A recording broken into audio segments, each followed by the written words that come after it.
Hi, I'm Father Dave Baker, your Vocation Director for the Diocese of Buffalo. This is St. Teresa of Avila Parish in Akron, New York, where I've been pastor for 5 years. I'm transitioning out this weekend. My family came to my last Mass here. We're just having some tea afterwards, and I want to show you a little bit of the parish here, and then we'll have another segment where we show you the office downtown, where all of the work of building up the laborers for the harvest takes place. This has been a great church here for 5 years. It's helped me to understand what the role of a pastor really is, so I can help people to discern whether they're called to that kind of thing. For Mass, I thought I'd start out investments.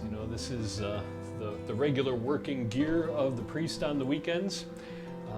They always remind me of Jedi robes, to be honest. I was reading the new Admiral Thrawn books from Timothy Zahn, and there's a scene where Thrawn meets Anakin Skywalker for the first time, really in the past, and he said, "I can tell you're a warrior because of the cut of your robes." He said they hang loosely so that you have free access for your hands when you go into combat. I thought, oh, that's kind of like when we step up to the altar at Mass, it's spiritual combat, and the robes are designed that way. The chasuble has that free access so you can get your arms out for the blessing prayer as you wage that Sunday battle every single day in the priesthood.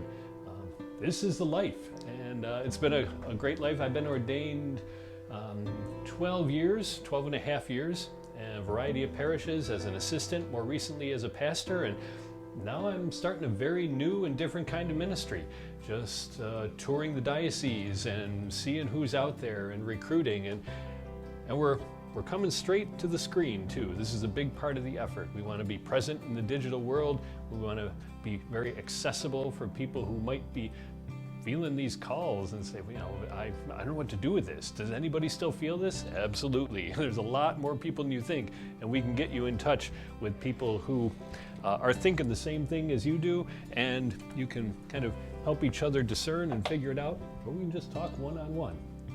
Give us a call if you're having any thoughts about the priesthood.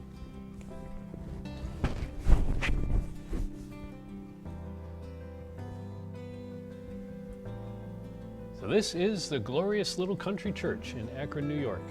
St. Teresa of Avila, our patroness, up there in the window, lets this nice blue light in, and boy, I'd have to do a little calculation to see how many Masses I've said at this altar. We frequently say 2 a day. If funerals happen an awful lot, special events. We got a confirmation coming up on Thursday, and it's a real transition, leaving this regular ministry behind to where you stand at the same altar every single day, and you look out at familiar people, and now in Vocations ministry, it's a different church all the time, and you're seeing different faces, and but that's good. It gets the word out that we're actively looking for people to step up. The harvest is plenty, but the laborers are few. And Jesus said, ask the master of the harvest to send out laborers, and that's what we do. This is fundamentally, I think, a work of prayer, and we've got to ask Jesus to bring those forward whom he is calling, help them to hear the call, and this is a great time to hear the call. The world is suffering through the pandemic, but the pandemic has a way of muffling the noise all around us. And when there's silence and stillness, that's when that call of God suddenly becomes very clear and undeniable.